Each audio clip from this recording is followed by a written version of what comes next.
ছিল। এই গ্রামে বাস করত মুকুল, একজন গরিব কৃষক। তার ছোট্ট পরিবার ছিল। মুকুলের বাবা মা ছিলেন কৃষক, তবে তাদের জমি খুবই ছোট এবং ফসলের উৎপাদনও তেমন ভালো ছিল না। মুকুল ছোটবেলা থেকেই জানত যে তার জীবনের বড় লক্ষ্য হলো নিজের পরিবারকে ভালোভাবে লালন পালন করা এবং গ্রাম থেকে বেরিয়ে ভালো কিছু করার সুযোগ পাওয়া। তবে তার জন্য তা সহজ ছিল না।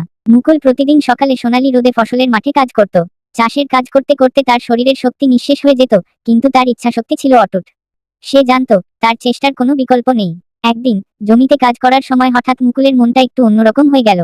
সে ভাবল, কেন না, আমি যদি কিছু নতুন পদ্ধতিতে চাষ করি, তাহলে হয়তো জমির উৎপাদন বাড়াতে পারবো।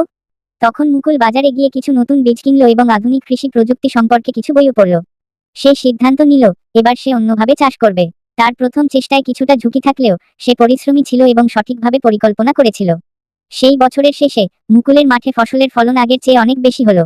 গ্রামের অন্যান্য কৃষকরা তার সফলতা দেখে অবাক হয়ে গেল। কিছুদিন পর গ্রামের অন্যান্য কৃষকরা মুকুলের কাছ থেকে পরামর্শ নিতে আসতে লাগলো। মুকুল তার নতুন কৃষি কৌশলগুলো সবাইকে শিখিয়ে দিল। এতে তার জীবনে একটি বড় পরিবর্তন এলো। গ্রামে তার সম্মান বেড়ে গেল এবং তার পরিবারও একটু উন্নতি লাভ করল। মুকুল জানত জীবনে সাফল্য অর্জন করতে গেলে কেবল পরিশ্রম নয়, সাহস এবং নতুন কিছু শিখতে ইচ্ছা থাকা জরুরি। তার কঠোর পরিশ্রম আর শিক্ষার মাধ্যমে সে তার পরিবারকে কিছুটা আর্থিক সচ্ছলতা এনে দিল। এখন মুকুল গ্রামের আদর্শ কৃষক, যে তার প্রতিটি পদক্ষেপে অন্যদের